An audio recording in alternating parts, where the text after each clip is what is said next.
burada güreşlerimizin tertip komite başkanı, Beyaç Belediye Başkanımız Sayın Sezai Pütün adına güreş yapıyor. Onur Şener, Samsun. Antalya Büyükşehir Belediye Başkanımız Sayın Muhittin Böcek adına güreş yapıyor.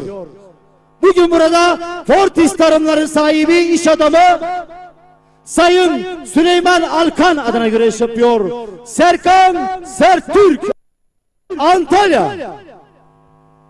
Evet, Antalya'da faaliyet gösteren Talya Avukatlık Bürosu Hukuk Beyni. Kıymetli avukatımız Sayın Serkan Şener adına güreşiyor. Furkan Durmuş Altın, Antalya Korkuteli Taşkesik. Hakan Çalışır, Manisa Turgutlu. Manavgat Belediye Başkanımız Doktor Sayın Niyazi Nefi Kara adına güreşiyor. Osman Kan, Antalya Sirik. Antalya Kemer Belediye Başkanımız Sayın Necati Topaloğlu adına güreş yapıyor. Bugün burada Kemer'de faaliyet gösteren Serdaroğlu Otomotivlerin sahibi Sayın Tuncer Tosun adına güreş yapıyor. İsmail Erkal, Antalya. 29 Eylül tarihlerinde tüm güreş severleri geleneksel Manisa Yunus Emre Belediyesi Yunta Yağlı Pehlivan güreşlerine davet eden Yunus Emre Belediye Başkanımız Sayın Semih Balaban adına güreş yapıyor. Türkiye Diyanet İşleri Başkanlığı'nın pehlivanı Ali Gökçen, Manisa Turgutlu. Muğla Fethiye Sahil Karaçulha Yağlı Pehlivan Güreşleri Tertip Komite Başkanımız, aynı zamanda Fethiye Belediye Başkanımız Sayın Alem Karaca adına güreşiyor. Yine bugün burada bu er meydanlarında bizleri yalnız bırakmayan Beşkaza Platformları Başkanı Sayın Devrim Karakuş adına güreşiyor. Ali Yanatma, Muğla.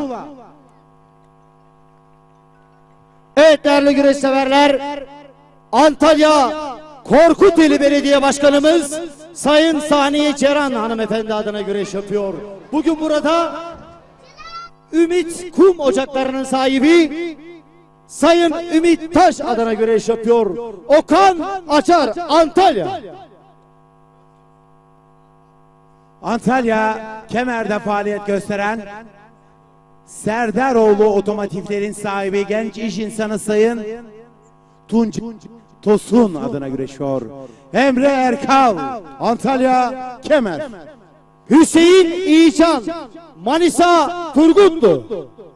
Evet, 4 Ağustos 2024 Pazar günü, yani yarın yapılacak olan 26. geleneksel Festikan Yaylası Yağlı Pehlivan güreşlerimize maddi manevi desteklerini esirgemeyen Antalya Büyükşehir Belediye Başkanımız Sayın Muhittin Böcek adına güreşiyor. Menderes Saltık, Manisa Turgutlu. Evet değerli güreş severler, MCM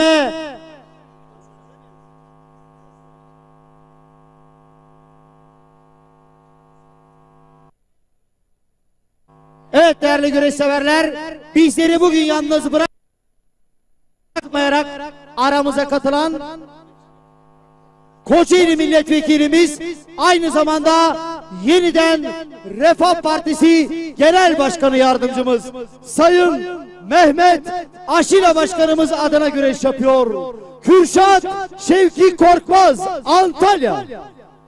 Antalya Büyükşehir Belediye Başkanımız Sayın Muhittin Böcek adına güreş yapıyor. Aynı zamanda Kayaoğlu Emlaklarının sahibi Sayın Mevlüt Kaya adına güreş yapıyor. Şahari Kurt, Antalya. Balıkesir Büyükşehir Belediye Başkanımız Sayın Ahmet Akın adına güreş yapıyor. Süleyman Başar, Manisa Akhisar Selçuklu. Antalya'da faaliyet gösteren Veli Demir Otomotiv, Veli Demir Filoları Yönetim Kurulu Başkanı.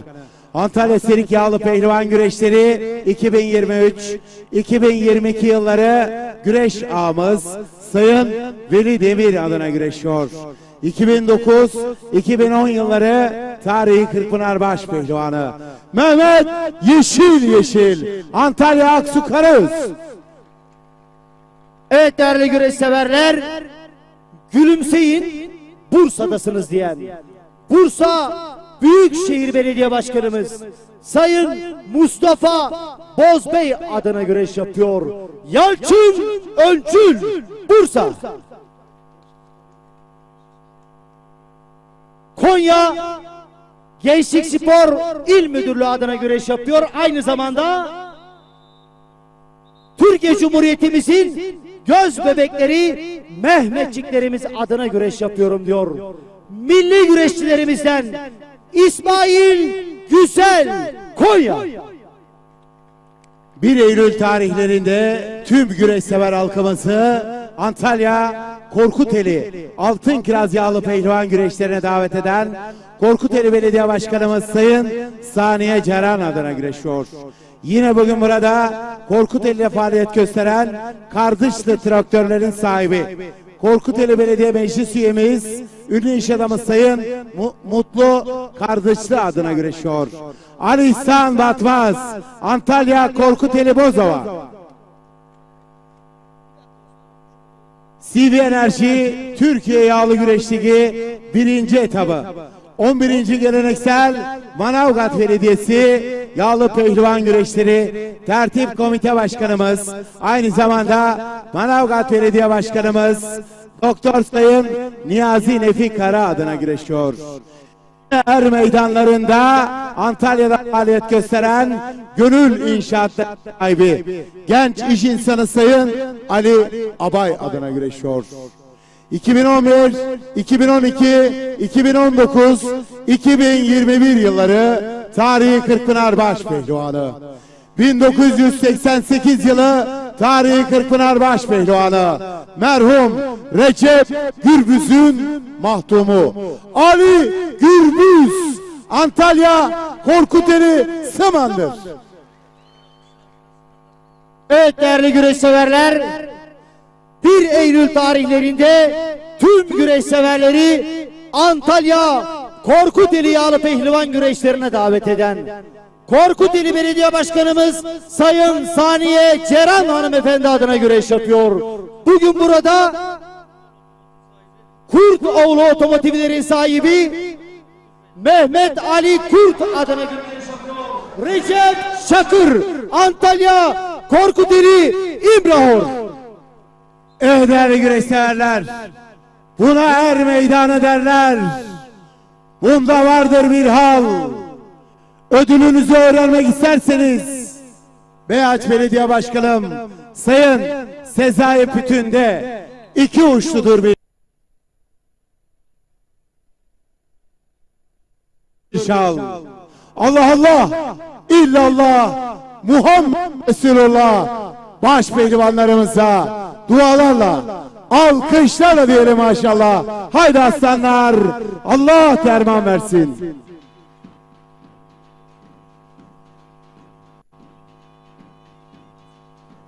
Atlandı.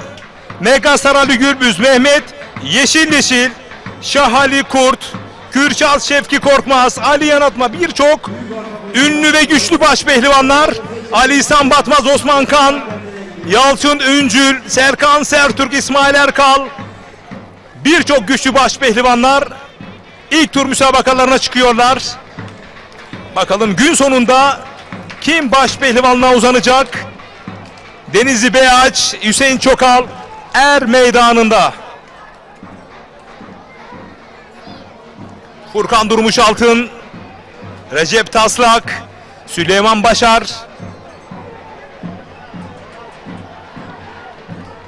Tabii ki bütün gözler Megastar Ali Gürbüz'de.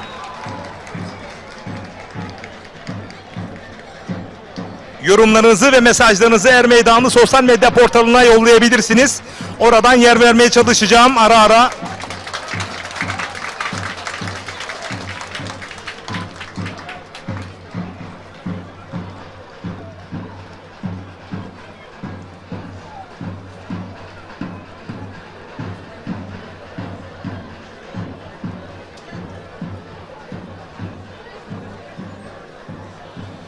World Türk TV, Ekin Türk TV, Deha TV, Nokta TV. Er Meydanı sosyal medya portalı, güreşin hakkını verenler sosyal medya portalı olarak canlı olarak takip edebilirsiniz değerli güreş severler.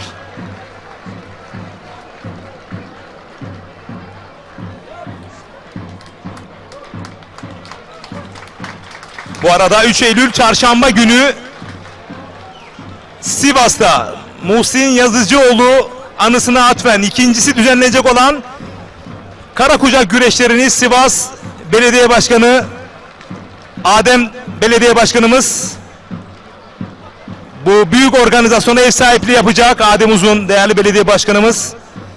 3 Eylül çarşamba günü değerli güreş severler. Zafer Taşbilek değerli büyüğümüz koordine edecek bu güreşleri ve yine 23 Ağustos Cuma günü İstanbul Şile, 24 Ağustos Ankara Keçiören Karakucak güreşleri, 25 Ağustos Muğla Seydi Kemer 8 Zümrütçeşehir Yağlı Pehlivan güreşleri.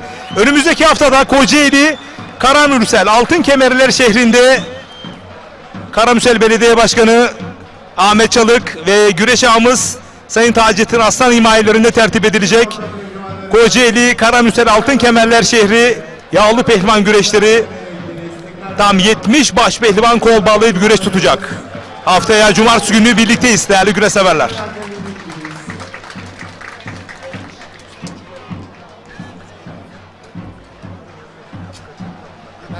Senin bir isteğin var, buraya gel. Ben oradan gideceğim. Ve ekranın solunda Megastar Ali Gürbüz, ekranın sağında da Mehmet Yeşilleşil'i alabiliriz değerli yönetmenim.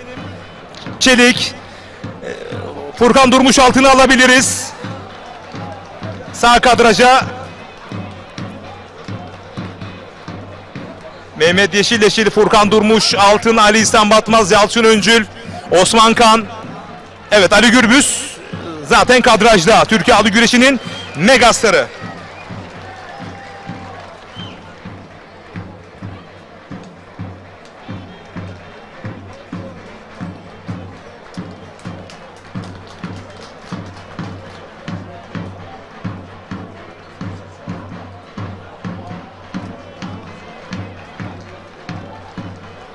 Bu arada Ordu Kumru'dan Fatih Damga iyi yayınlar diliyor.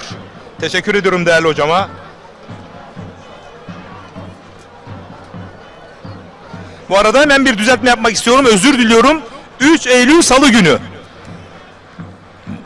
Sivas Belediye Başkanımız Adem Uzun himayelerinde bu yıl ikincisi düzenlenecek olan Şehit Muhsin Yazıcıoğlu Karakucak güreşleri 3 Eylül Salı günü olacak değerli güreş severler. Bu düzeltmeyi yapmış olalım. Özür diliyorum hepinizden.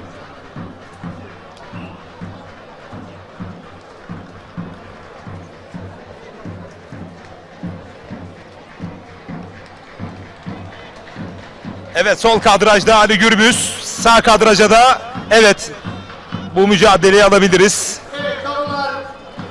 Evet, Ya da Mehmet Yeşilleşil, Furkan Durmuş Altın olabilir. evet saygılar. Evet bu mücadele, evet. Yakından alalım Mehmet Yeşilleşil, bu mücadele değerli yönetmenim. Giriş yapmak üzere. Mehmet Yeşilleşil Arada bizleri hiçbir şu anda ekranlarda, belediye başkanlığı sol kadrajda Megastar Ali Gürbüz. yağlı pehlivan güreşlerini en iyi şekilde organize eder. Siyasette birisinin ünlü tanınmış isimlerinden. Siyasetin baba isimlerinden. Ne demişler? Başı düşerse kara, neresi karede İsmail Yarımcı başına arar. Evet, Kale eski belediye başkanımız Sayın İsmail Yarımca şu anda Er Meydanımızda. Coşkuyla alkışlıyor, hoş geldin diyoruz. Vurun davula.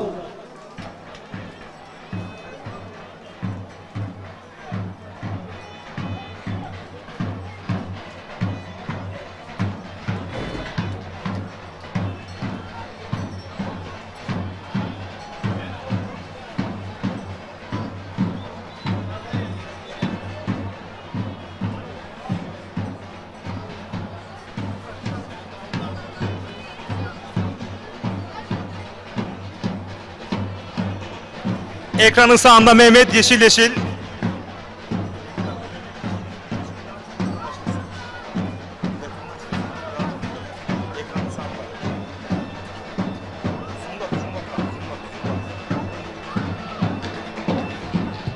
Ekranın solunda Recep Çakır, Ali Gürbüz mücadelesi. Ekranın sağında da Mehmet Yeşilleşil, Yalçın Üncül kapışması değerli güreş severler. Burası Denizli Beaç Hüseyin Çokal Er Meydanı. Yorumlarınızı, mesajlarınızı Er Meydanı sosyal medya portalına yollayabilirsiniz değerli güreş severler. World Türk TV, Ekin Türk TV, Deha TV, Nokta TV ortak canlı yayın ağındayız. Ara ara donmalar yaşanabilir değerli güreş severler. Oldukça burası ormanlık bir arazi ama daha sonraki reklam arasında biraz daha bir dokunuşlar yapacağız. Daha net ve daha kaliteli yayını sizlere ulaştırma noktasında çok deneyimli bir rejimiz söz konusu. Değerli yönetmenimiz Çelik özelinde, kameramanlarımız. Şu anda da ortak canlı yayın ağındayız değerli güreş severler.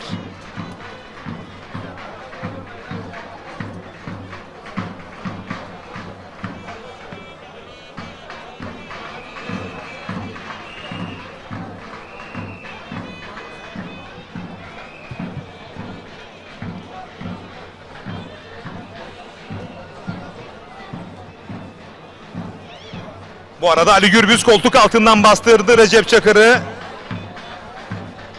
Bir koltuk altı ve dış kazıkta ekranın sol kadrajında megastar Ali Gürbüz. Tabii ki bugünkü bu organizasyonun mutlak favorisi olarak baş pehlivanlığın en güçlü adayı olarak güreşiyor Ali Gürbüz. Ezeli rakibi Mehmet Yeşilleşil sol kadrajda kaldı.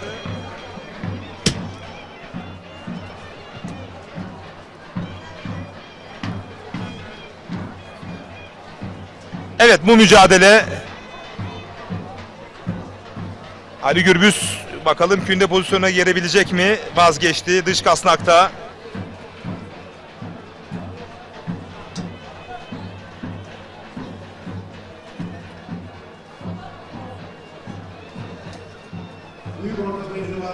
Bu arada Kocaeli Karamürsel'den Necdet, Berber Necdet iyi yayınlar diliyor. Teşekkür ediyorum değerli kardeşime. Ali Gürbüz, yan kazık dış başada.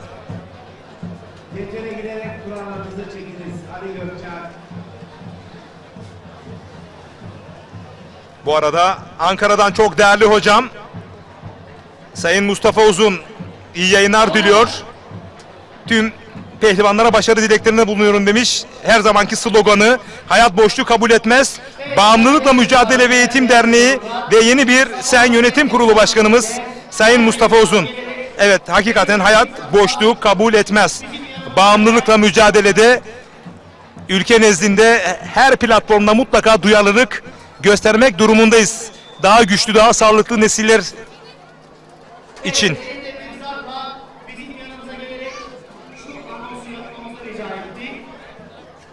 Beyaç Sazak köyünde Muhammed Yerili abimiz diyor ki ben bugün buraya Ali Gürbüz'ün izlemek için seve seve koşarak geldim diyor.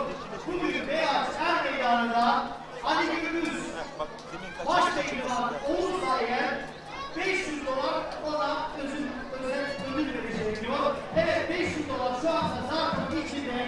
Ali Gürbüz birinci olduğu takdirde Ali Gürbüz'e 500 dolar Sayın Mehmet Yerim abimizin para ödülü vardır bilgileri ise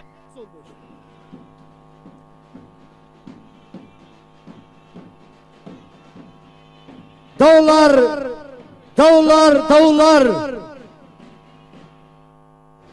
evet saygıdeğer misafir. Değerli konuklar, değerli Denizliler, şu anda 13. geleneksel Beyaç Hüseyin Çokal Yağlı Pehlivan güreşlerine Er Meydanımıza Denizli'mizde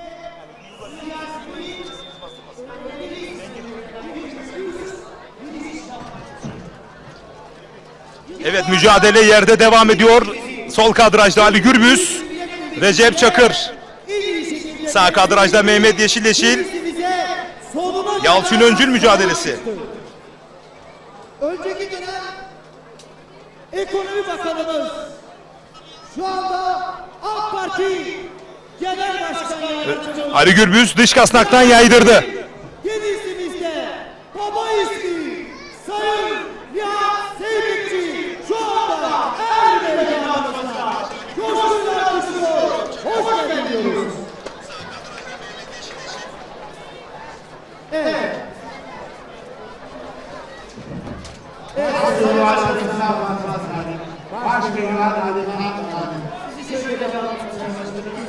Evet sayın yine er meydanımızda. Şu anda 13.sü gerçekleşen Beyaz Bu arada Megastar Ali Gürbüz iç kazık ters başlarla Recep Çakır'ı mağlup ederek adını ikinci tura yazdıran baş pehlivan oldu. Türkiye adı güreşinin Megastar'ı işte kolunu kaldırıyor. Çayır hakemi bugünün baş pehlivanlık noktasında en favori baş pehlivan Ali Gürbüz. Evet, diğer güreşe geçelim. Sağ ekranı tam ekran yapabiliriz. Sol kameramanızda evet bir güreş seçebilir. Süleyman Başar mücadelesi var. Ya da tam kulenin önünde Furkan Durmuş mücadelesi de var. Tekrar ikili ekranda güreş severlere doyumsuz bir. Evet, İsmail Emre Erkal da rakibini mağlup ederek Hüseyin İcanoğlu adını ikinci tura yazdırdı. Arka arkaya galibiyetler söz konusu değerli güreş severler. Tekli ekran alalım değerli yönetmenim. Evet, diğer kameramanımız mücadeleyi yakaladığında ikili ekrana dönebiliriz. Evet, harika. Bakıyoruz, Serkan Sertürk mücadelesi. Furkan Durmuş altında. İlk turun zorlu kapışması değerli güreş severler. Sol kadrajda. Sağ kadrajda yine Mehmet Yeşil Yalçın Üncül mücadelesi.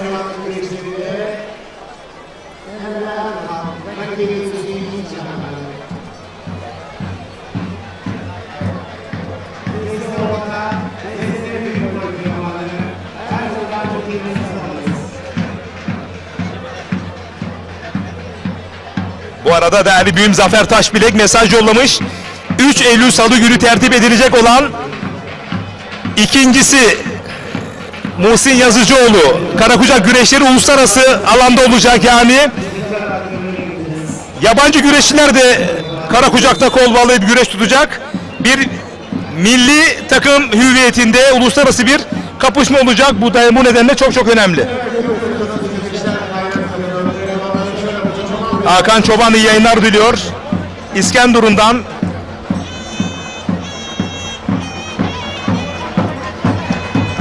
Tekrar ediyorum. World Türk TV, Ekin Türk TV, Deha TV, Nokta TV ortak canlı yayın ağındayız. Aynı zamanda güreşin hakkını verenler sosyal medya portalından da canlı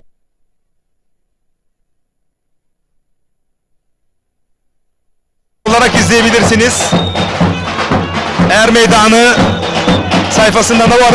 Sol kadrajda pehlivanlar karıştı. Bakalım eşler de karıştı mı? Hayır. Selçuk Dinç, Metin Tezcan, Cengiz Arimanov, Hüsamettin Güley, Bahadır Gülsever iyi yayınlar diliyor.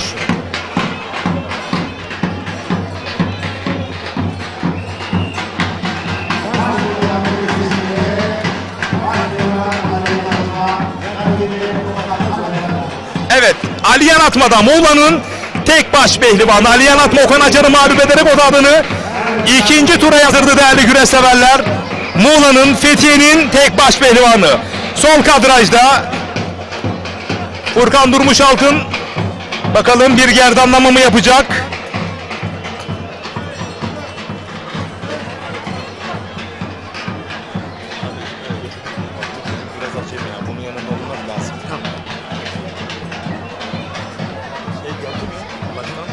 Zeybekçik ya, o gelmedi.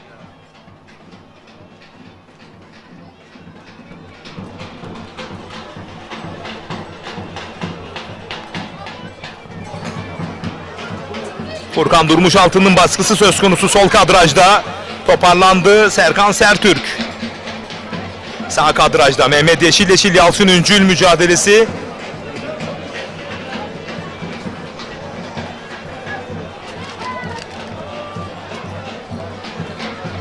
Furkan Durmuşaltın, Serkan Sertürk mücadelesi ayakta devam ediyor.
Evet değerli güreş severler, Aliyan Atma, Osman Kan, Ali Gürbüz isimlerini ikinci tura yazdırdılar. Burası Denizli Beyaç Er Meydanı, Hüseyin Çokal Er Meydanı.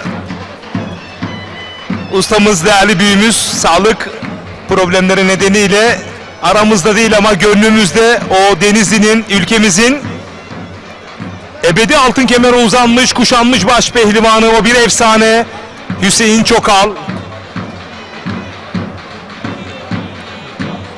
Değerli damadı İsmail Aydoğmuş, değerli hocam. O da atasporumuza çok büyük destekler vermekte. Bu arada Mehmet Yeşilleşil sağ kadrajda baskı kurdu. Dış kasnakta bir kas kanadı ya da keçe dikmesi yapabilir mi? Sağ kadrajı tam ekrana alabiliriz değerli yönetmenim. Her an bir sonuç çıkabilir. Bakalım oradan ne yapacak Mehmet Yeşilleşil? Çok tecrübeli bir baş pehlivan. Her an bir oyun tatbik edebilir.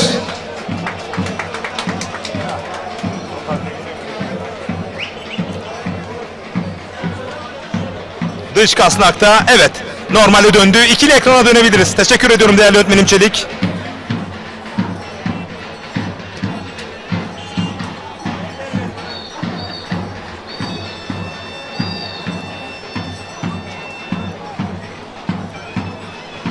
Önümüzdeki hafta değerli güreş severler, Altın Kemerler şehri Kocaeli Karamüsel Altın Kemer yağlı pehlivan güreşlerinde olacağız. Ve yine Ekin Türk TV, World Türk TV, Nokta TV, Er Meydanı, TV 264, yaklaşık 8 kanalın ortak canlı yayın ağıyla karşınızda olacağız. Tüm baş pehlivanlar, ülkemizin tüm baş pehlivanları o gün orada kol bağlayıp güreş tutacak. Ve biz de canlı yayın ağıyla ekranlarınıza getireceğiz değerli güreş severler. Ahmet Çalık, Karamüsel Belediye Başkanımız ve Asmar Holding Onursal Başkanı değerli büyüğümüz Sayın Taceddin Aslan himayelerinde tertip edilecek. Deste orta boyda. İkinci tur. Allah Allah. Muhammed Resulullah. Deste orta boy pehlivanlarımıza alkışlar böyle maşallah. Haydi aslanlar. Allah.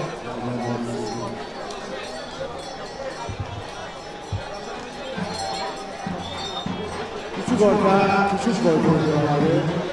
Her meydanda kendimizi alırız.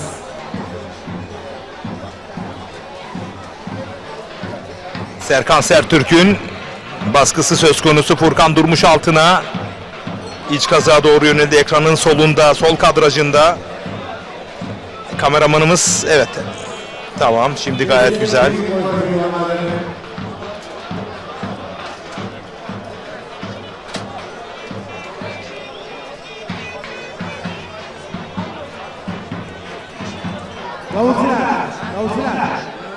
Davulcular güreşin dokusuna, güreşin etkine göre şöyle ezgilerimizi güreşe göre ayarlayalım. Değerli güreşseverler, deste büyük boyda birinci tur kurallar gereği 5 çift civarımız güreşecektir. Allah İnşallah Muhammed Resulullah yiğit aslanlara alkışlar diyelim maşallah. Evet efendim. Küçük ortalar için küçük orta büyük boyutlu alıyoruz. Her meydanlık yerimizi alıyoruz. Evet, mücadeleler devam ediyor. Başpehlivanlık 1. turunda.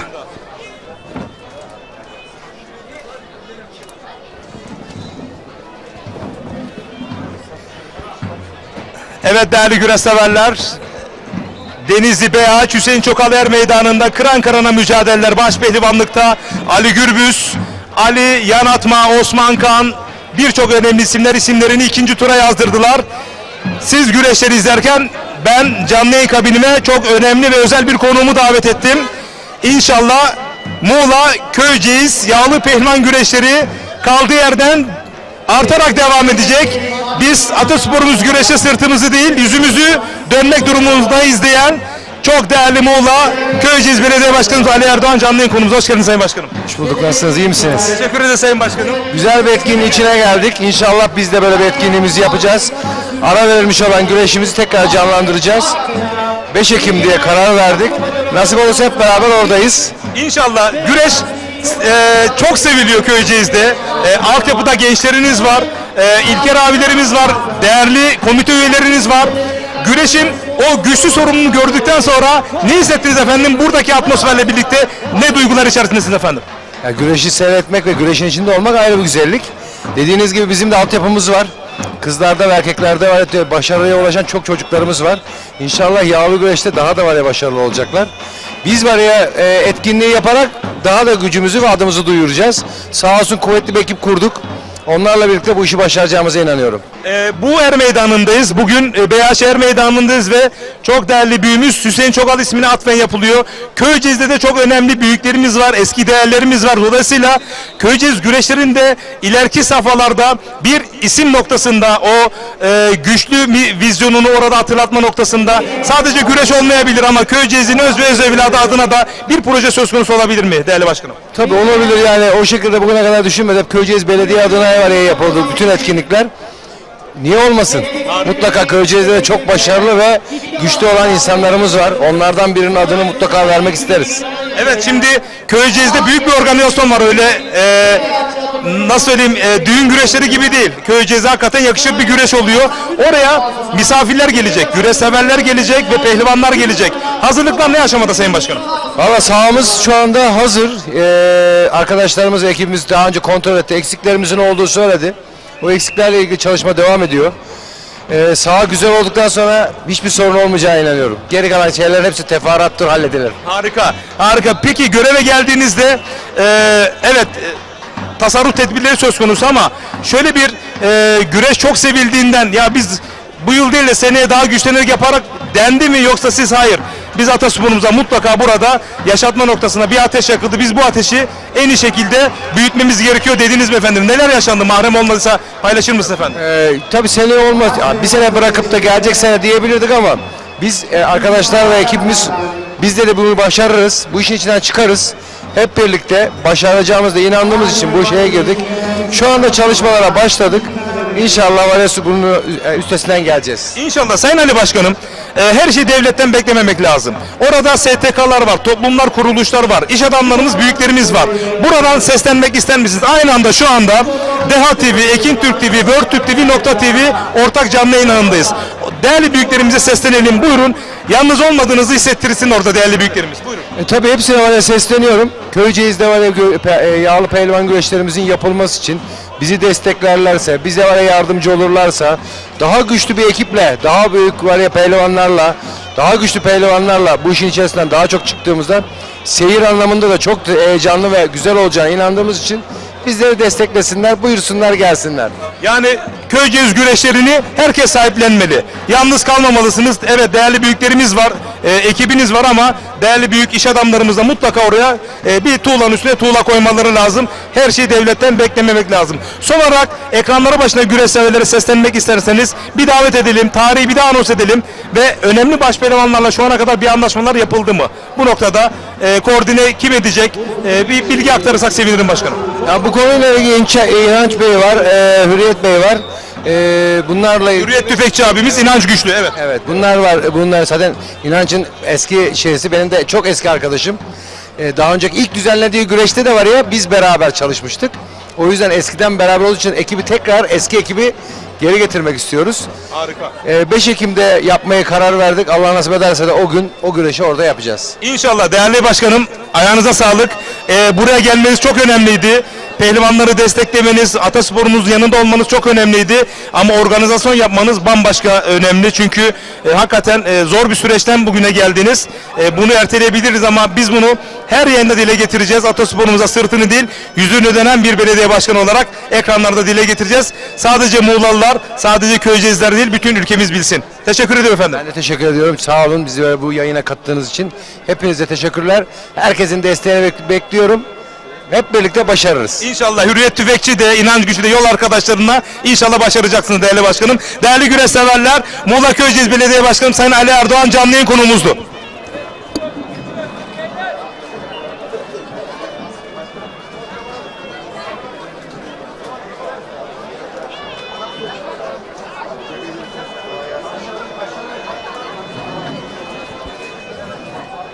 Evet değerli güreş severler, Mehmet yeşil sağ kadrajda, baş pehlivanlıkta mücadele ediyor. Sol kadrajda da alt boyların mücadeleleri var.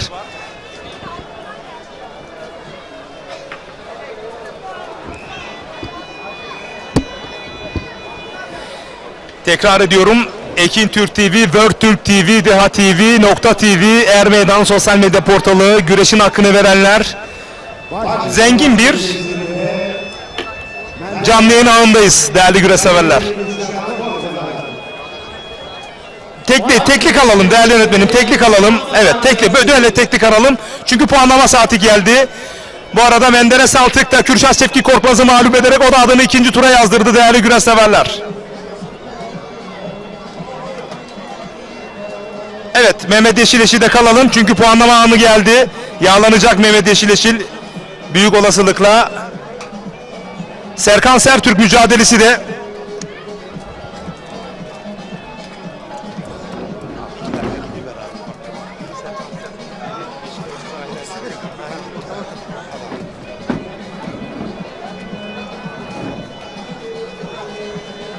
şu anda sağ kadrajda Serkan Sertürk. Evet, sol kameramanımız evet buradan ayrılmasın. Sağ kameramanımız da Mehmet Yeşileşil birazdan çayıra doğru gelecek.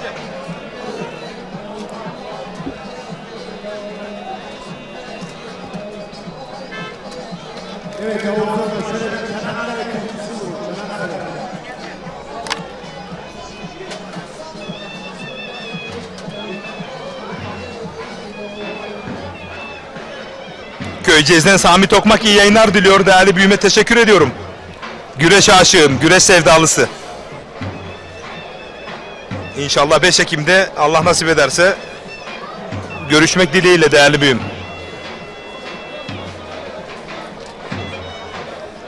Aşağıda sol kadrajda kaldı Mehmet Yeşileşil değerli yönetmenim. Evet değerli arkadaşlar, küçük ortada küçük boy, üçüncü tur ve yine küçük ortada büyük boy, bir çift pehlivanımız beşiklerdir, ilk ve birbirlerinize relasyonu. Allah, illallah, Muhammed Resulullah, yiğit aslanlarımıza alkışlarla diyelim maşallah. Haydi aslanlar, Allah hayırlı olsun. Mehter vur.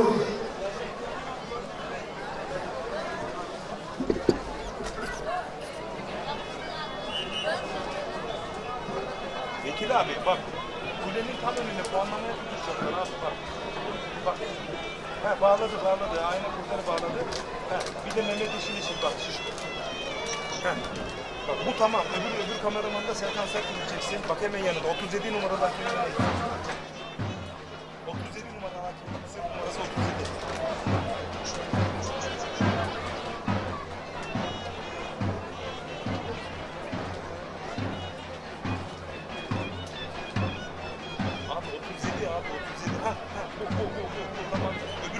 Büyük ortalar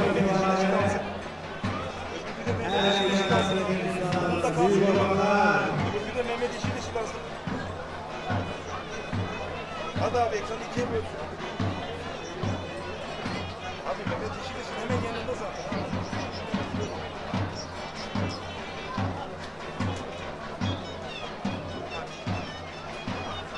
Aldım abi aldım. Tamam mı?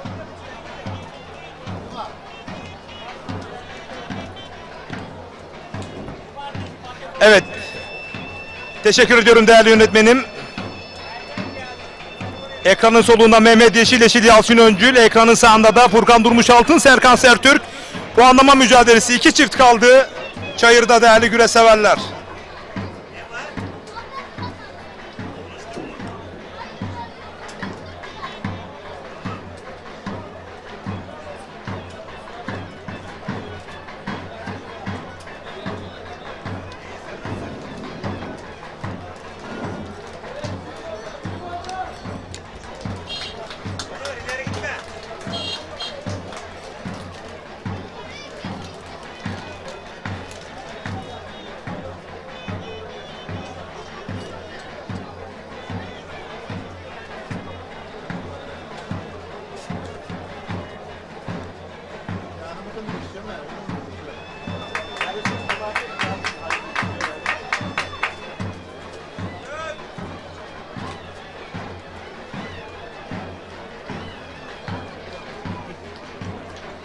Ali Gürbüz, Osman Kan, Ali Yanatma, Emre Erkal, Menderes Saltık hepsi ikinci turda.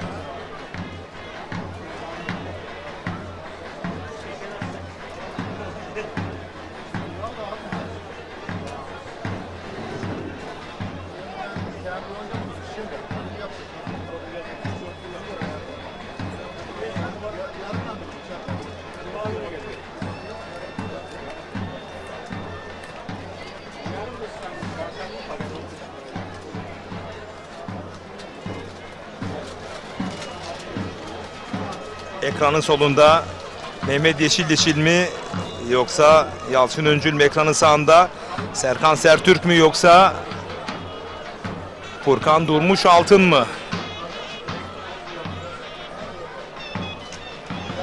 Bahadır Gülsever, Mehmet Yeşil final yapar demiş.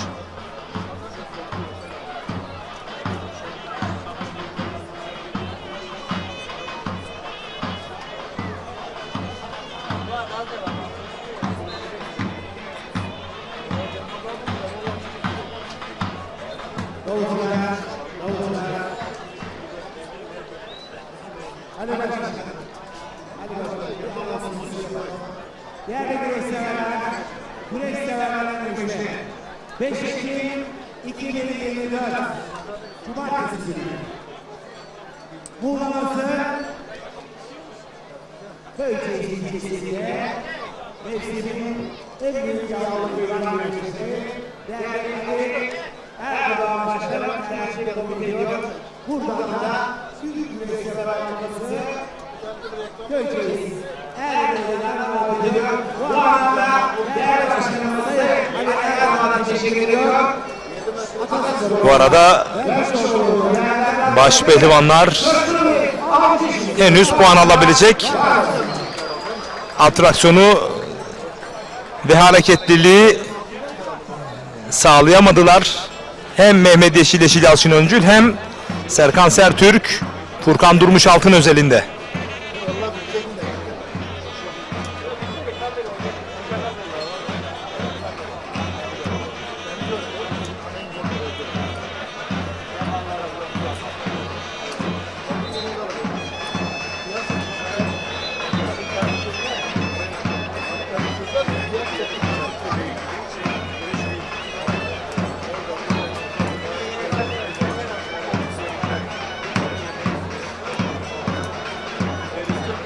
Bu arada tek daldı Yalçın Öncül, beline girdi, bastırdı ve Yalçın Öncül Mehmet Yeşilleşil'i mağlup ederek adını ikinci tura yazdırdı. Bu turun sürpriz bir galibiyeti söz konusu Yalçın Öncül özelinde. Çayırda tek bir mücadele kaldı. Serkan Sertürk ve Furkan Durmuşaltın. Tekli ekranda kalalım değerli yönetmenim.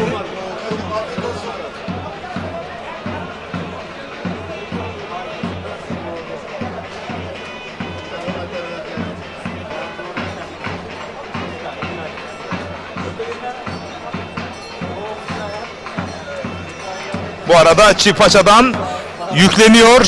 Serkan Sertürk kaçırdı Furkan Durmuşaltın'ı. Yine tek daldı. Dış kasnaktan kündeye doğru dolandı Furkan Durmuşaltın. Direniyor. Paçayı bırakmadı Serkan Sertürk.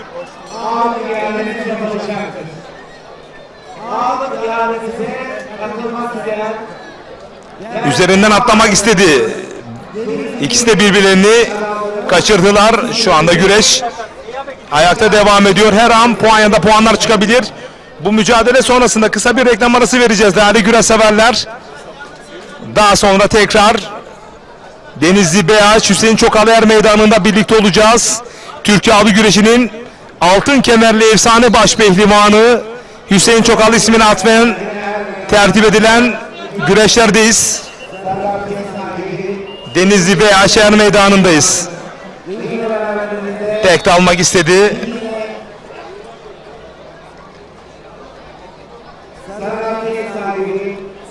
Yine tek daldı. Sağ paçada, dış kasnakta.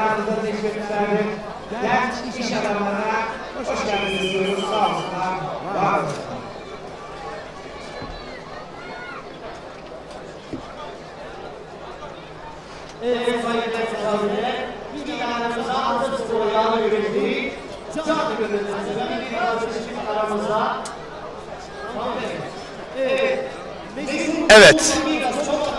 Karşılıklı ataklar söz konusu.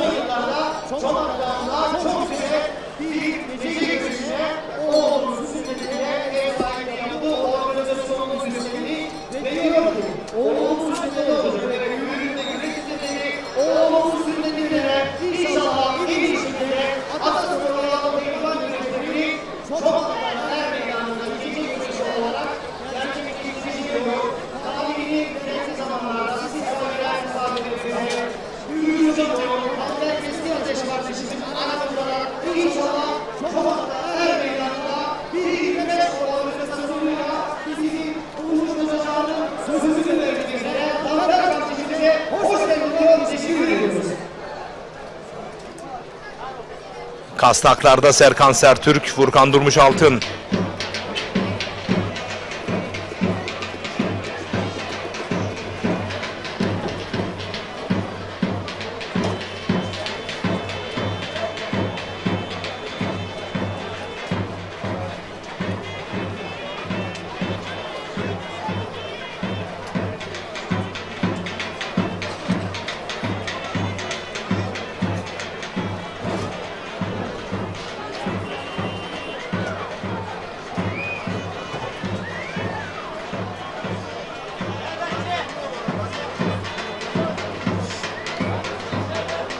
Hemen dolanmak istedi. Göğüs çaprazıyla budadı.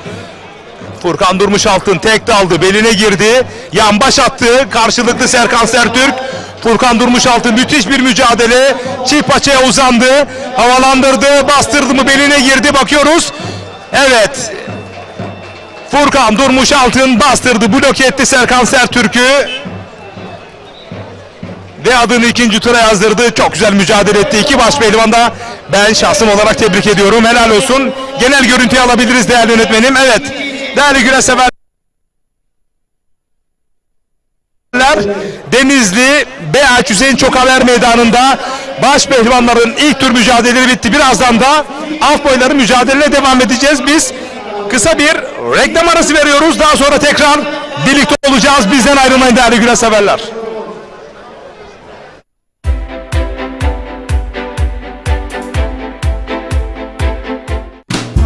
Bereketli tarlalardan lezzetli sofralara, bir yağ ayçiçek yağı ve bir margarin. Türkiye'nin en büyük ayçiçek yağı üreticisi Trakya Birlik'ten.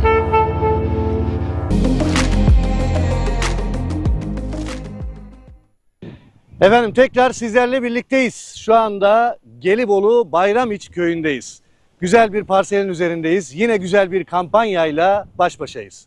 Hemen yol kenarında, suyu yakınında, deniz manzaralı ve Evreşe beldesine 10 dakika uzaklıkta, Bayramiç köyüne de sadece 5 dakika uzaklıkta olan arazimizin üstündeyiz. Ben köy havası almak istiyorum. Bolca oksijen almak istiyorum. Ormanla iç içe bir bölgede bungalov koymak, hafta sonları çoluk çocukla gelip kafamı dinlemek istiyorum diyorsanız işte tam size göre bir yer değerli izleyenler. Ve fiyatlar da çok uygun. Gelin, kaçırmayın, değerlendirin. Bayramiç Gelibolu'ya 30 dakika mesafede, yani bu şu anlama da geliyor. Saros Körfezi'ne 20 dakika mesafede. Evreşe beldesine sadece 10 dakika mesafede, hemen yol kenarında, güzel konumda, ormanla iç içe olan bir bölge. Evet, burada fiyatlar çok uygun. Bunu özellikle söylüyorum. Bu zamana kadar yatırım yapmayan, ben paramı biriktiremedim, biriktirdim ama nereye gitsem alacak param yok diyenler için. Evet, arkamız orman, suyu var. Gerçekten kadastrol yolunun hemen yanında geniş bir yol var. Onun yanında buradaki direkleri dikilmiş, parsel yolları ayrılmış, numaratörlerle kimin yeri neresi belirginleşmiş bir vaziyette yeri tespit edebilirler ve teslim alabilirler. Önce tapuları alıyorlar, sonra ödemeyi yapıyorlar. Tapu masrafı da bize ait. Ama ben bir tapu sahibi olmak istiyorum. Bu zamana kadar çalıştım, didindim, paramı biriktirdim ama bir türlü yetiştiremiyorum diyorsanız işte tam size göre. Hangisi uygunsa gelin, buyurun, yerimizi görün, tapunuzu alın, sonra ödemenizi yapın. Cumartesi pazar çok yoğun bir kalabalıkla gittik arazimize. Gerçekten insanların bakışı çok güzel, memnunlar. Hem bizim ilgimizden hem arazinin güzelliğinden çok memnun olduklarını dile getiriyorlar. Geçen hafta tapularımızı da yaptık. İnşallah bu hafta da tapularımızı yapacağız. Şimdi ben neden Gelibolu diyorum? Çanakkale Köprüsü'nden sonra, Çanakkale'nin zaten bir maneviyatı var. O köprünün de bitiminden sonra Gelibolu çok değerlendi. Bu bir. İkincisi, Saros Körfezi'nin güzelliği Gelibolu'ya daha çok değer katan özelliklerden bir tanesi. Çünkü kendi kendini temizleme özelliğine sahip. Gerçekten Gelibolu güzel bir konumda ve bizim anlattığımız da gerçekten güzel konumda bir arazi. Bayramiç köyünde, bakın, köy hayatını özleyenler, şehir hayatından usananlar, gelin ister bungalov yapın, ister tin house koyun, isterseniz konteyner koyun. Eğer ki köy hayatını özlediyseniz, doğayı özlediyseniz, benim arkamda orman olsun, oksijeni bol olsun, karşımda da deniz olsun diyorsanız, gerçekten güzel bir konumda Bayramiç köyüne sadece 2 kilometre uzaklıkta, sonrasında Evreşe beldesine sadece 8 kilometre uzaklıkta ve ben oradan sahile gideceğim, yüzmeye gideceğim diyenler için de 15 dakikada araçlarıyla ulaşabilirler. Aynı zamanda tapu masrafı da Ekin Gayrimenkul'e ait değerli izleyenler. 0212 594 4 594 telefon numaramız. Efendim herkese merhabalar. Şu anda bizler Tekirdağ Malkara Çimendere mahallesindeyiz. Yepyeni bir proje, imarlı proje isteyenler için sizlere bu projeyi çıkarttık. Evet, şu anda üzerinde bulunduğum ana asfalt, evet, Malkara'dan gelen ana asfalt ve buraya Malkara OSB bölgesi, organize sanayi bölgesi 10 dakika uzaklıkta, Malkara merkezde 20 dakika uzaklıkta. Burası Malkara merkeze bağlı bir mahalle. Eskiden köymüş, şimdi Çimendere mahallesi. Ben böyle köy hayatını özledim ama tamamen de köy olmasın, mahalle statüsünde olsun, ev yapabileyim diyenler için bu projeyi oluşturduk. Burada 13 tane parselimiz var. Her bir parselimiz 392 metrekare. Her birisi 392 metrekare ve %25 imarlı. Tekrar ediyorum, burası Tekirdağ Malkara Çimendere mahallesi. Drone görüntülerinde gördünüz. Hemen yanı başı ana asfalt, asfalt yol. Sonrasında arazimizi şimdi göstereceğiz, tam içeriğini. Geldiğiniz zaman zaten bizleri algılayacaksınız. Ve etrafında evler var.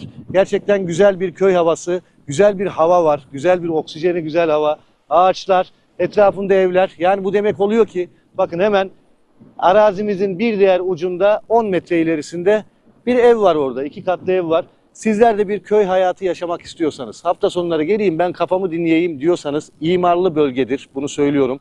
Ana asfalta cephe, Malkara Çimendere mahallesinde 392 metrekare parsellerimiz 13 kişi için satışa hazır. Ekin gayrimenkul olarak etrafında evler var, camisi var. Organize sanayi bölgesine evet dediğim gibi 10 dakika mesafede. Şöyle biraz ilerleyelim. Bakın ileride üst geçidi göreceksiniz. Hemen çok ileride karşıda zaten drone görüntülerinde mutlaka görmüşsünüzdür. Buradan ana yolu görebiliyorsunuz, otoban bölgesini. OSB'ye yakın, Malkara'ya yakın ve imarlı bir bölge. Her bir parsel 392 metrekare. Evet, bu parsellerin fiyatı ne kadar diyeceksiniz? Güzel bir kampanya, özel bir kampanya. Bu parseller 529.000 değil, imarlı olmasına rağmen kısa süreliğine 479.000 TL. Evet, yanlış duymadınız. 529.000 değil, kısa süreliğine 13 parselimiz var. 479.000 TL. Evet, arabalar geçiyor görüyorsunuz. Burası dediğim gibi ana asfalt. Şimdi telefon numaramızı veriyorum. Hafta sonları servisimiz var. Serviste bizzati bizler geleceğiz. Bizler sunumumuzu yapacağız.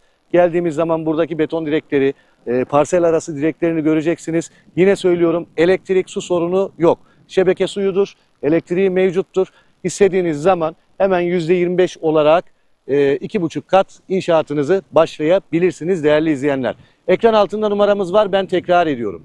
0212 594 4 594 0212 594 4 594. Çağrı atmanız yeterli. Unutmayın, bizlerde proje çok. Evet, hangi projeye dahil olmak istiyorsanız, hangi yeri görmek istiyorsanız çağrı merkezinde bulunan müşteri temsilcimize ne yapacaksınız? Bölgenizi, hangi reklamı izlediyseniz onu görmek istediğinizi belirteceksiniz. Kaç kişi gelecekseniz onu belirteceksiniz. Cumartesi ve pazar Beylikdüzü'nde ofisimizden saat 10'da ve 11'de servisimiz kalkıyor. Hangi servisi arzu ediyorsanız, vakit önemli olduğu için yapmanız gereken onu da dile getirmek. Arayın, isminizi, soy isminizi, kaç kişi geleceğinizi söyleyin, gerisini bize bırakın. 529.000 TL değil, 392 metrekare imarlı parsellerimiz kısa süreliğine 479.000 TL. Geç kalmayın, son kez numaramızı veriyorum. 0212 594 4 594.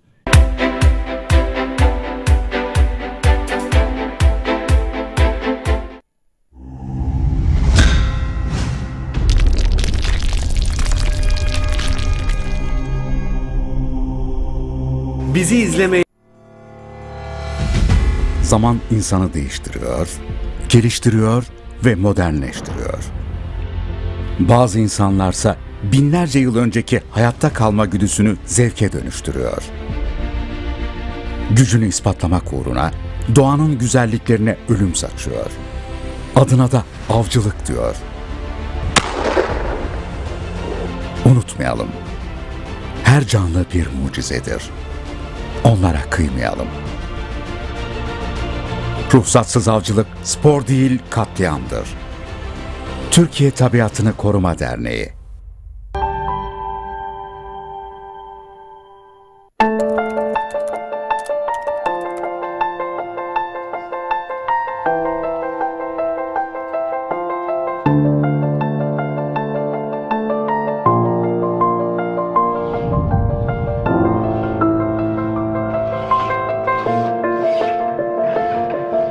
Geçmişten bugüne ahilik ile mesleki eğitimin değeri hiç değişmedi.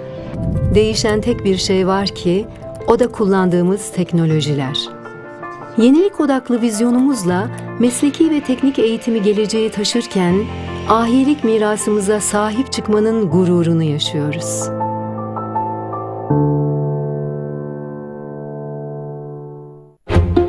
Hiç kolay olmadı. Yeniden ayağa kalkmak. Memleketin her bir ferdiyle yeniden başlamak. 45 günde taş üstüne konuyor da kalp kalbe dokunduğunda bir başka.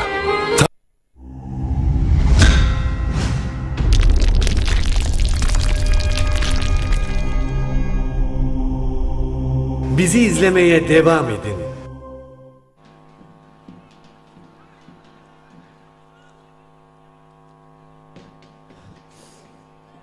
illallah, illallah, Muhammedur Resulullah, minik 1 ve minik 2 boyu çeyrek finaline alkışlarla diyelim maşallah, Allah derman versin. Başaltı pehlivanları çok aceler meydanına, başaltı pehlivanları. Davulcular. Evet değerli güreş severler, değerli konuklarımız, şu anda er meydanımızı, Ataspor'u güreş çok seven, bizleri bu er meydanlarında hiçbir zaman yalnız bırakmayan Merkez Efendimiz'de güreş tertip komiteden Merkez Efendi Yağlı Pehlivan Güreşleri Tertip Komite Başkanımız, aynı zamanda Merkez Efendi Belediye Başkanımız Sayın Şeniz Doğan er meydanımıza. Değerli başkanımıza hoş geldiniz, şerefler verdiniz diyoruz.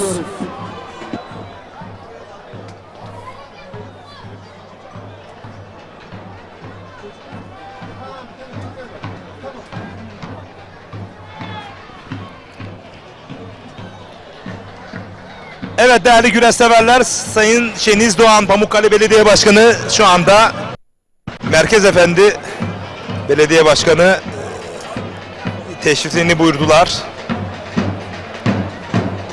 Nihat Zeybekçi Sayın eski bakanımız burada. Evet değerli güreş severler, World Türk TV, Ekin Türk TV, Nokta TV, Deha TV ortak canlı yayındayız.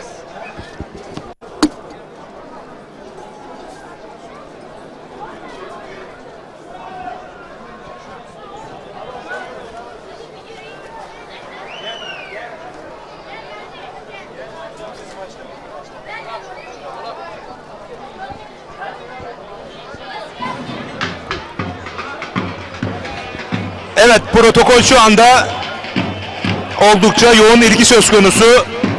Alt boylarda da mücadeleler devam ediyor. Cemal Cumbur mücadelesi de tam protokolün önünde. Kıran kırana devam etmekte. Başkanımız Sayın Arif Yalılı. Hoş geldiniz Sayın Başkanım. Hoş bulduk, teşekkür ediyorum. Yine bir yer meydanındayız. Kıran kırana güreşler var. Ne hissediyorsunuz efendim? Şimdi BH denince öncelikle sözlerime başlamadan önce Hüseyin Çokal büyüğüme büyük geçmiş olsun diliyorum rahatsızlığından dolayı. Tabii ki bu bölgedeki BH'ca verdiği çok büyük emekler var kendisinin. Bu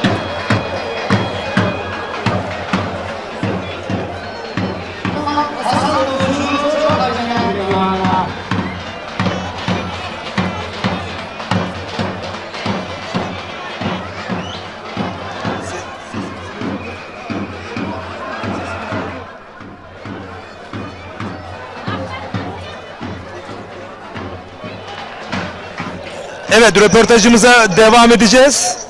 Şu anda Cemal Cumbur'un mücadelesi var. Evet. Ekranlara da geldi. Evet, Arif Yalılı, Dalyan Dalkosu Ürünleri Kooperatif Başkanımız. Hüseyin Çokal dediniz. Çok büyük bir değer dediniz. Evet, yani büyük geçmiş olsun diliyorum kendisine. İnşallah bir an önce iyi olur. Onu BH güreş alanında hep görmeye alıştık yıllardır. Eksikliğini hissediyoruz. Güreşlerini izlediniz değil mi bir dönem? Tabii ki izliyoruz. Yıllardır izliyoruz. BH'daki güreş arenasının bu hale gelmesine çok büyük emeği olan bir büyüğümüzdür. Kendisine teşekkür ediyoruz. Şimdi BH deyince biz yan yana Muğla ve Denizli olarak iç içe olan bir iliz. Dolayısıyla Köyceğiz 1800'lerin ilçesi. Ne kadar Köyceğiz olsak o kadar da BH'lı Denizliliyiz. Kale olsun, BH olsun, Çamel olsun eski Köyceğiz ilçemizden ayrılan bazı ilçeler bunlar. Onun için bir komşu il gözünde değil, kendi ilçemiz gibi, kendimizden biri gibi bakıyoruz buradaki.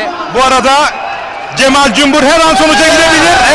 Evet, kutluyoruz kendisini. Cemal Cumbur hakikaten buradaki binlerce güreş severin gönlünde taht kurdu. Evet, zaten yarı yarıya bölge seyircisi olarak biz Cemal Cumbul'u seyretmeye geliyoruz buraya. Büyük bir hayran kitlesi var. Güreşe bir ahenk katıyor, bir zevk katıyor. Kendisini de kutluyorum. Evet, yani ne kadar güreşlerde hep böyle izliyorum. Orantısız kiloya denk gelse seyirciyi böyle coşturma, tatmin etme açısından çok büyük bir değer Cemal bizim için. Kendisini kutluyorum. İnşallah 25 Ağustos'ta da 8 Zümrüt Çayırı Er Meydanı'nda kendi sahabe seyircinde görüşecek. İnşallah inşallah. Tabii ki burada güreşler, dostlarımızın bol olduğu yer, Beyağaç olsun, Manisa, Balıkesir, Kırkağaç'a kadar gidiyoruz. Kırkpınar'a kadar gidiyoruz. Bu bölgede de kendi işte Kavaklıdere olsun, Seydi Kemer olsun, Elmalı güreşleri. İmkanlarımız el verdikçe, fırsat buldukça tabii çok yoğunuz biz de. Evet. Biz kendi bulunduğum kurum olarak Dalko Dalyan Su Ürünleri Kooperatifi Türkiye'nin en büyük bir kooperatifi. Ülkenin bir değeri. Bunu daha ileriye götürmeye çalışıyoruz. Bölgemizde de Köyceğiz, Dalyan, işte Ortaca, Köyceğiz Gölü etrafında olan. Bu arada Ali Erdoğan belediye başkanımız, Köyceğiz belediye başkanımız 5 Ekim'de inşallah Köyceğiz güreşlerini yapacağız dedi. İnşallah tabii ki yani. Şimdi bu atasporumuz, bu güreşler kişilerle kaim olmamalı. Böyle devamlılığı olmalı. Kurumsal işleyiş olmalı. Tabii ki biz de elimizden geldiği kadar, verebildiğimiz kadar destek vermeye her zaman hazırız. Yani. Harika. Bu arada çok değerli güreş sevdalıları bir araya geldiniz burada. Tabii benim buyurun.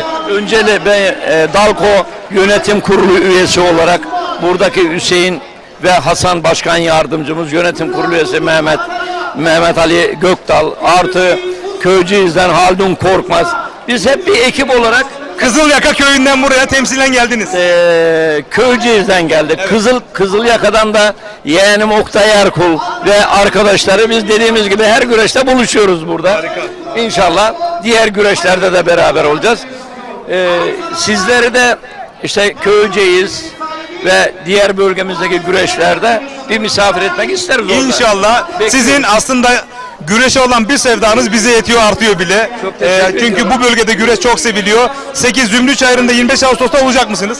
25 Ağustos neredeydi güreşimiz? 8 Zümrüt Çayırı, Seydi Kemer. Tabii ki Seydi Kemer'de olacağız. Kendi bölge. Artı Elmalı'da olacağız. Şimdiden yerlerimizi ayarladık. Balıkesir'de olacağız. Harika. Sağ olsun Büyükşehir Belediye Başkanım bizzat aradı. Harika. Bizzat aradı. Bir misafir olarak katılacağım. Ahmet Akın. Ahmet Akın Bey, evet. Oradaki bütün dostlar. Öncelikle şunu söylemek istiyorum. Balıkesir'i, bizi, güreşleri ve dostları bir araya getiren başta Yusuf Hocaoğlu'na, İsmail Koca'ya çok teşekkür etmek istiyorum. Manisa'ya gelince Çerçi Başkanım, diğer Çerçi, evet, Necip Başkanım ve diğer dostlar hepsi bir araya geliyoruz. Buralar zaten malum.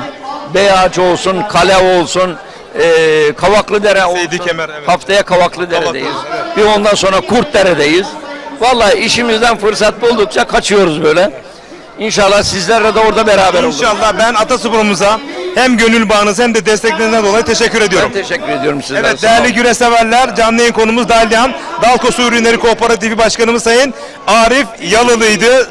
Samimi ve içten açıklamadan dolayı kendine teşekkür ediyoruz.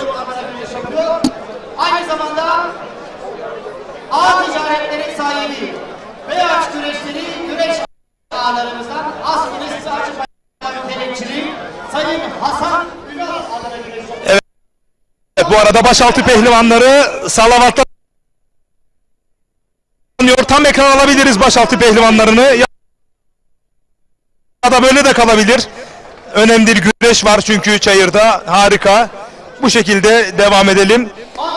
Deha TV, Ekin Türk TV, World Türk TV, Nokta TV, Er Meydanı güreşin hakkını verenler. Aynı zamanda Canlı yayın ağıyla birlikteyiz değerli güreş severler.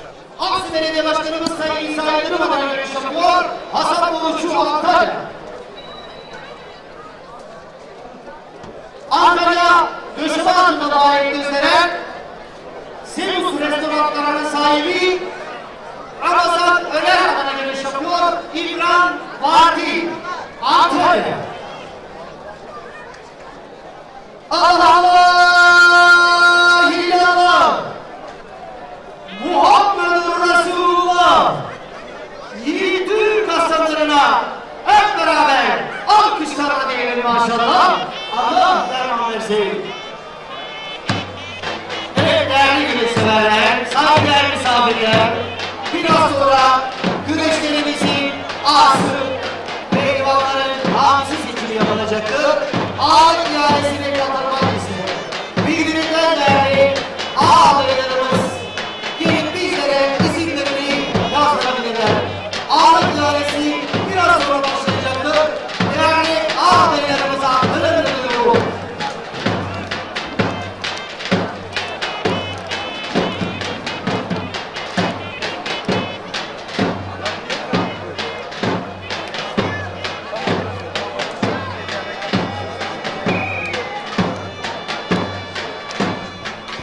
Değerli güreş severler, çok kısa bir reklam arası, daha sonra tekrar BH Er Meydanı'nda birlikte olacağız.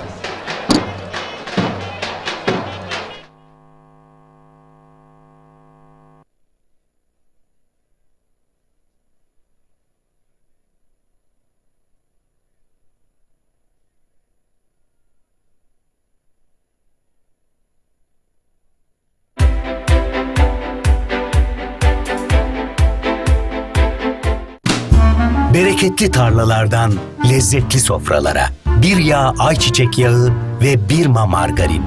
Türkiye'nin en büyük ayçiçek yağı üreticisi Trakya Birlik'ten. Koruma Derneği.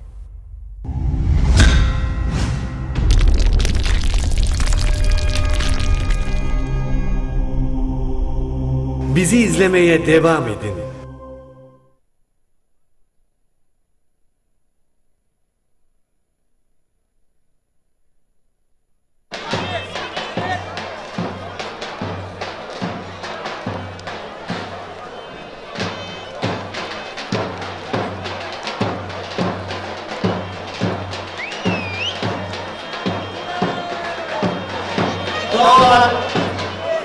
Evet, saygıdeğer misafirler, değerli konuklar, biraz sonra güreşlerin ağır ihalesi yapılacaktır. Şu anda elimizde 3 tane birbirinden değerli ağalarımız var. Ağ olmak isteyen değerli ağalarımız var ise elimizlere isimlerini yazdırabilirler. Evet, ağalık ihalesi Biraz sonra başlayacaktır. Ağalarımıza önemli duyurulur. Başkanımız ikinci meydandası çıkıp her meydandaki yerlerinizi alınız. Cazgır Şerif Hocam.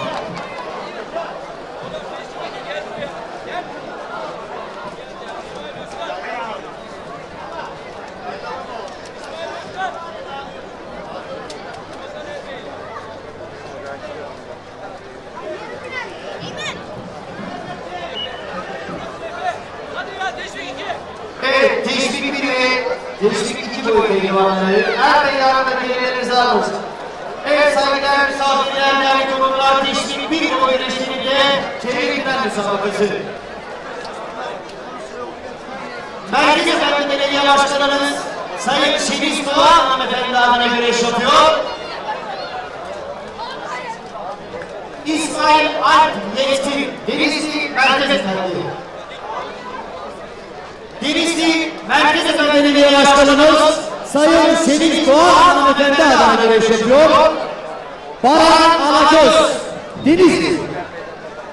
Denizli Pamukkale Belediye Başkanımız Sayın Ali Rıza Erkomur adına güreş yapıyor. Özcan, Denizli. Burdur Çağlar Söğütlü'de faaliyet gösteren Erkar Komisyonu'nun sahibi Burak Erkar adına güreş yapıyor.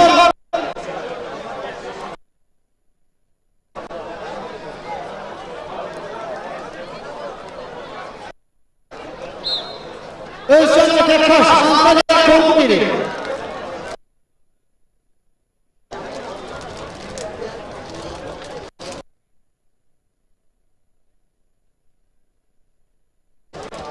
Denizli Büyükşehir Belediye Başkanımız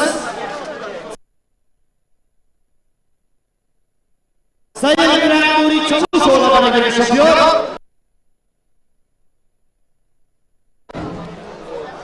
Denizli Fark Et Kasapları'nın sahibi İsmail Akkaya adına güreş yapıyor. Talha Aygül Denizli. Medine Serrafların sahibi Şadolu Sayın Hüseyin Bakır adına güreş yapıyor. Ömer Talha Göksen Halil Öztürk adına güreş yapıyor. Aynı zamanda Koç kebapları sahibi Koray Koç adına güreş yapıyor. Seyit Ali Kızıltaş Antalya Elmalı İllakı. Teşvik 2 boyu çeyrek final. Özdemir Besicilik Alman Mutları Cihat Özdemir adına güreş yapıyor. Aynı zamanda Elmalı Belediye Başkanı Sayın Halil Öztürk adına güreş yapıyor. İsmail Özkan Antalya Elmalı İllakı.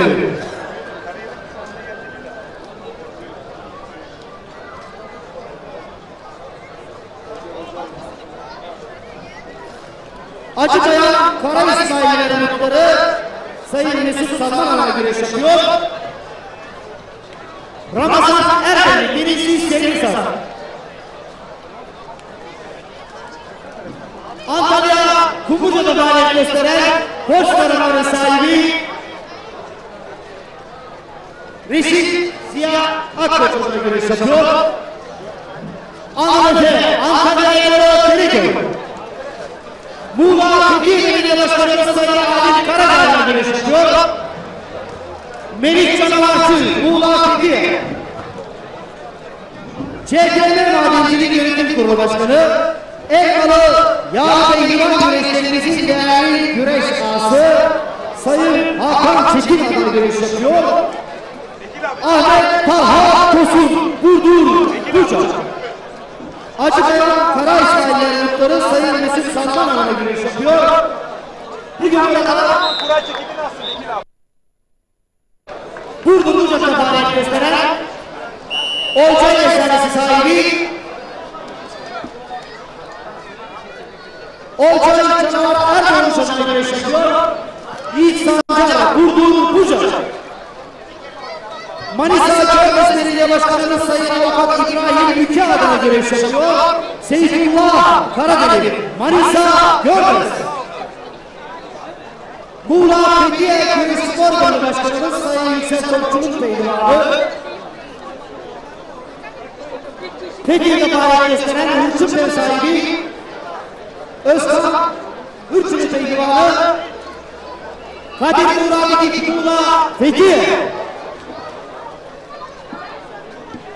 Allah Allah, illallah, Muhammedun Resulullah, Yiğit Türk aslanlarına hep beraber alkışlar verelim maşallah. Allah tanrım.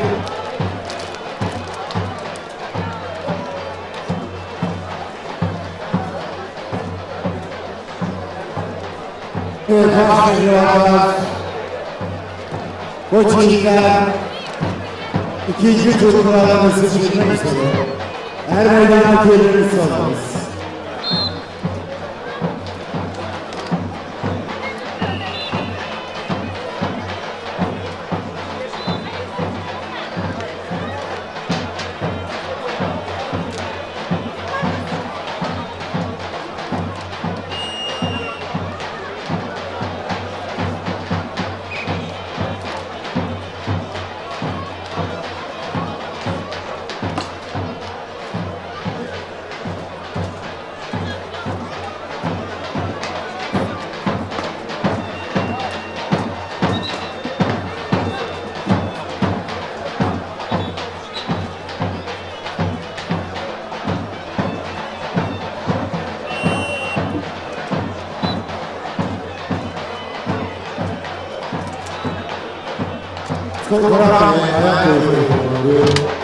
Her meydana yerleriniz olmaz. Sosokara ayak boyu. Evet, başlıyor arkadaşlar.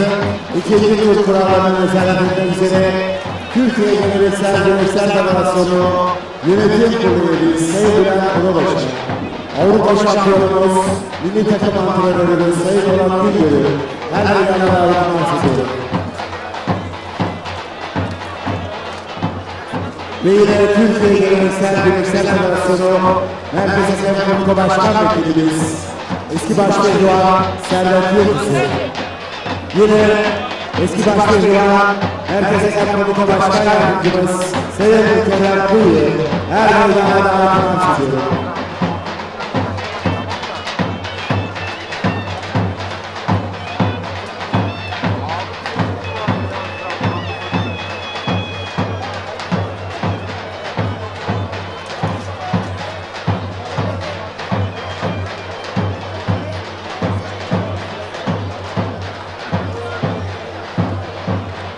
Evet. Başpehlivan Ali Gürbüz diyor. Evet, başpehlivanlıkta ilk tur kurasını, ikinci tur kurasını düzeltiyorum. Ali Gürbüz çekiyor. Başpehlivanlarımız ikinci tur kura çekimleriniz başlıyor. Lütfen her meydandaki yerinizi alınız. Başpehlivanlar. Recep Taslak geliyor.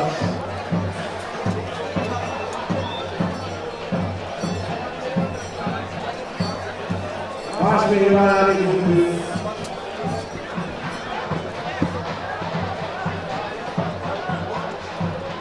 Recep Taslak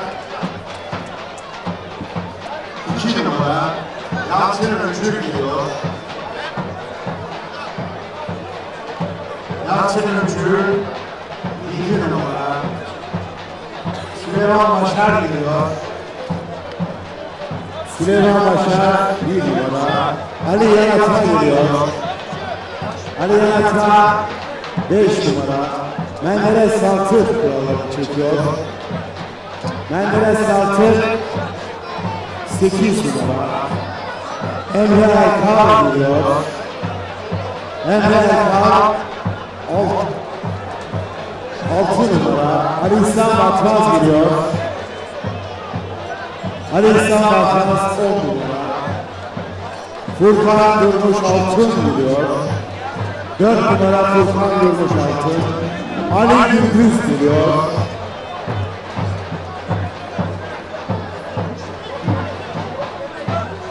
Ali Gürbüz 9 numara.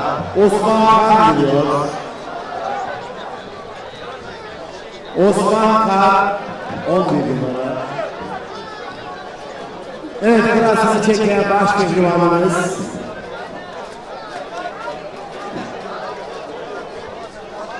İsmail Erkal geliyor. 3 numara İsmail Erkal.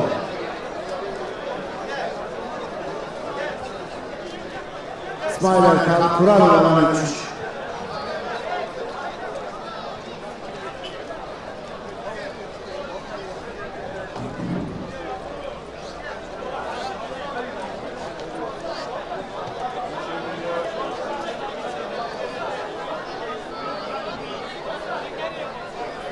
Evet. Sayın Emin Yarış'tan anlatabilir miyim? Evet, kapıyı karşılayalım. Evet saygıdeğer misafirler. Evet şu anda 13. geleneksel Beyaz Hüseyin Çokanlı'yla pehlivan güreşleri er meydanımıza çok değerli bir büyüğümüz katılım sağlamak üzere. Evet Sayın Başkanım, sizi şöyle alalım biraz. 2024 yılı 31 Mart yerel seçimlerinden sonra siz saygıdeğer Denizli halkının teveccühüyle Denizli Büyükşehir Belediye Başkanlığı'na seçilen. Göreve gelir gelmez saygıdeğer Denizli halkı için Denizli'mizin ilçeleri, mahalleleri ve köyleri için zihninde çok güzel projeler geliştirip o projeleri bir an önce hayata geçirmek için can başla ekibiyle çalışan, mücadele eden. Deyimlerindeyse Denizli'mizin yeni mimarı ve yine Ataspor'umuz yağlı pehlivan güreşlerine projelerinde yer veren Ataspor'umuza canla başla sahip çıkacağız. Denizli'mizin yeni yüzü Denizli Büyükşehir Belediye Başkanımız Sayın Bülent Nuri Çavuşoğlu şu anda ağır meydanımızda. Coşkuyla alkışlıyor. Hoş geldin diyoruz. Bir dakika efendim. Evet şu anda Davullar. Arkadaşlar bir dakika bekleyelim. Şu anda Büyükşehir Belediye Başkanımız Sayın Bülent Nuri Çavuşoğlu ve yine Atasporumuz yağlı pehlivan güreşleri için Denizli'de adını tarihe yazdıran, deyim yerindeyse Denizli'mizin topuklu efesi Merkez Efendi Belediye Başkanımız Sayın Şeniz Doğan Hanımefendi ve yine Beyaç yağlı pehlivan güreşlerimizin tertip komite başkanı Beyaç'ımızın yeni belediye başkanı Sayın Sezai Bütün ve yine bizleri bugün yalnız bırakmayan tüm güreş severleri 5 Ekim tarihinde tüm güreş severleri Köyceğiz yağlı pehlivan güreşlerine davet eden Köyceğiz Belediye Başkanımız Sayın Ali Erdoğan Başkanım, siz saygıdeğer misafirlerimize hoş geldiniz mahiyetinde bir selamlama tur atacaklar. O güzel alkışlarla değerli büyüklerimize hoş geldinler, saygılar sunarız. Buyurun davullar.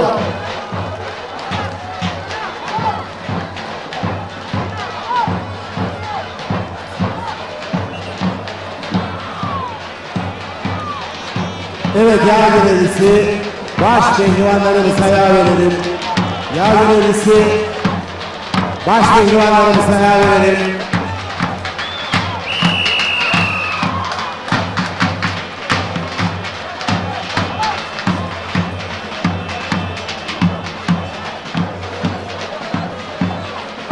Bozkoparan boyu pehlivanları öne çıkın.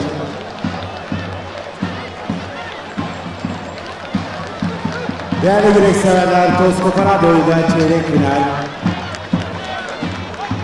İlhan Katrancı, Seydi Kemer Belediye Başkanımız Sayın Önder Akderisi adına güreşiyor Seydi Kemer. Muğla Seydi Kemer Belediye Başkanımız Sayın Önder Akderisi adına güreşiyor Emre Dara Seydi Kemer. Antalya Duşamak Belediye Başkanımız Sayın Menderes Dağ adına güreşiyor. Yine bugün burada Acık Ayağı'nı iş adamı Sayın Ümit Kum Ocakları'nın sahibi Ümit Taş adına güreşiyor. Celal Dağ işte Antalya.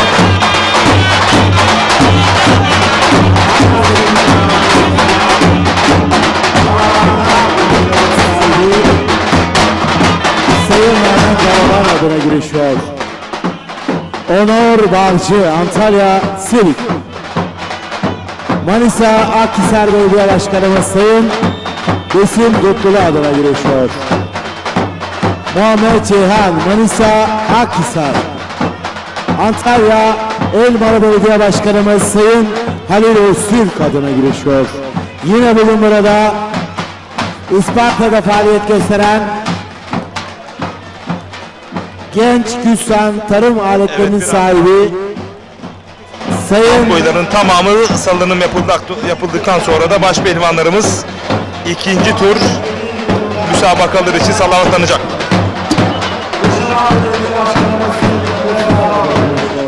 Yine bugün burada Döşemealtı Ekşili Mahalle Muhtarımız Sayın İbrahim Aldemir adına girişiyor. Umut Efe Tolmakoğlu, Antalya Karayüz. Manisa Yunus Emre Belediye Başkanımız Semih Balaban adına girişiyor. İsmail Erkoç, Manisa Turgutlu. Ayak boyunda çeyrek final.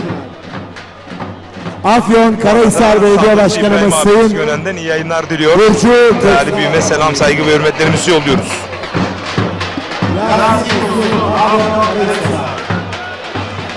Çanakkale Belediye Başkanımız Sayın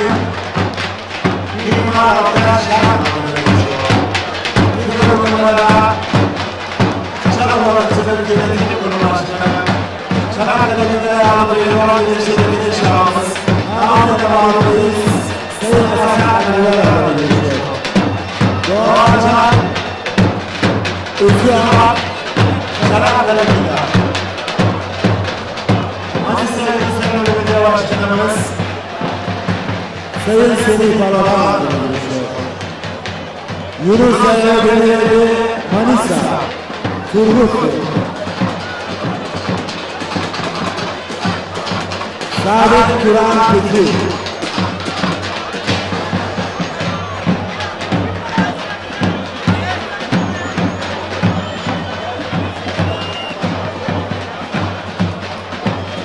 Kaya'da su fabrikalarının sahibi Sayın Saadet Kur'an Tekin adına görüşüyor. Yine bu numarada Tokat Pazar'da